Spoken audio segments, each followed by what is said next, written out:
After 7 long years of training and formation, today I give my first homily as a Catholic priest. This is my first day. And on my first day, I have 2 new children coming into the Catholic Church. Not bad. Not a bad start. So thank you both for having children. I want to tell a story about teaching.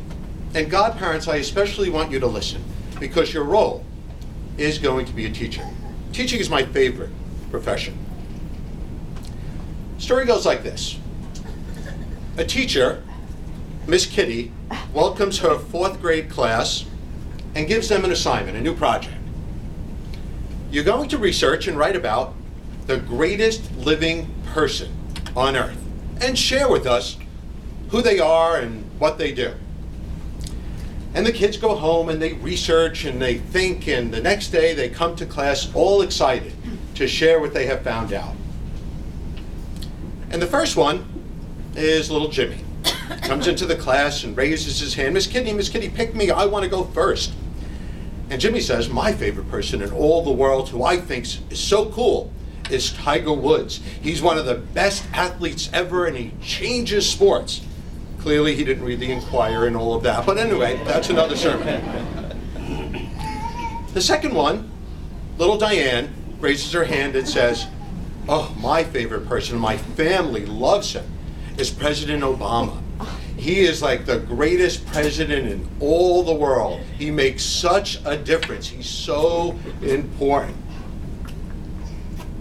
Nancy is the third one. She raises her hand and she says, the most important person in the world is my mom. Mom cares for my family and does wonderful things and makes a difference and is there for us all the time. And it goes on and on. Children sharing their stories, what they believe in, what's important. The last little boy to raise his hand is little Daryl. And Daryl says, the favorite person in the world to me today that is changing the world is Jesus Christ. And Miss Kitty says, you know, Daryl, I'm a Christian too, and I love Jesus, but that wasn't the assignment.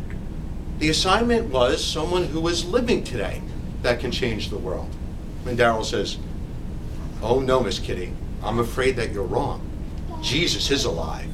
Jesus is inside of me right now. That is the message of Easter. Jesus is alive and well and has risen, and that's why this church is filled today with brand new children becoming Catholics. That's why we are here. That's the message of resurrection. Let me ask you, have you ever been involved in something that went terribly wrong, that was just so hard to deal with and painful? I know I have. Yesterday in this church, a miracle took place. After all that I have seen and after all that I have known, and I know I could relate to many people in this congregation, Jesus changes the world each and every day. He did it for me yesterday, and he will do it for not only the parents and the godparents, but the 2 little ones before us today. Today is the 3rd Sunday of Easter. The lectionary, read beautifully by Deacon Pat, talks about the appearance of Jesus, the living one. St. Luke's Gospel, the narrative today, are the last words spoken by Jesus. It's a very, very powerful gospel. And one of the most powerful phrases that all of us need to hear loud and clear is such a simple one. Peace be with you. That was the message. If we think about what had happened over the past month to Jesus, the betrayal of friends, the conviction of a crime, the hanging on a cross for all to see, and he comes back with a simple message. Peace be with you. It is 2,000 years old, and today it's even more powerful than it was then. It fascinates me that Jesus only appears to people who loved him. Jesus is the Son of God. Jesus is the risen Lord. But he doesn't appear to those that hurt him or crucified him. Wonderful author, her name is Agnes Stanford, wrote a book. It's called Behold Your God. I want to quote from it. It's extremely powerful.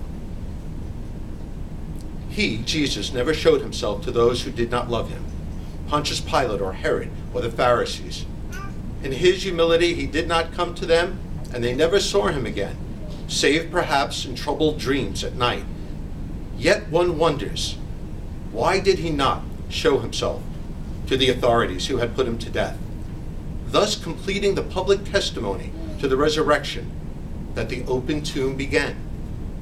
Could he have not come to them, not in pride, but in love, that all men might know that he had risen from the dead?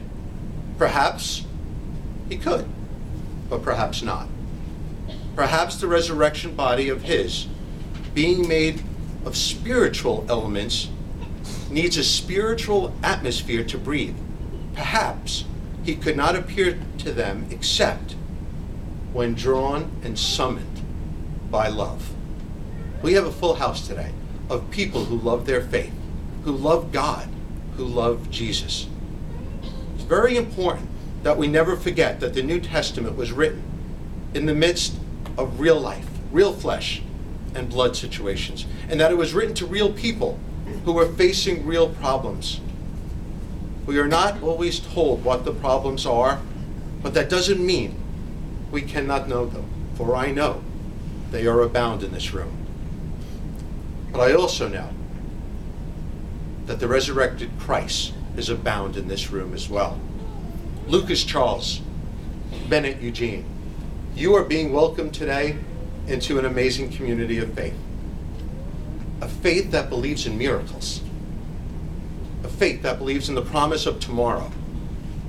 A faith that believes that anything is possible, even the things we least expect. On behalf of my pastor and bishop, I welcome you to this community. And I also welcome all of you in this parish to a life of Easter joy and resurrection. May God bless you all.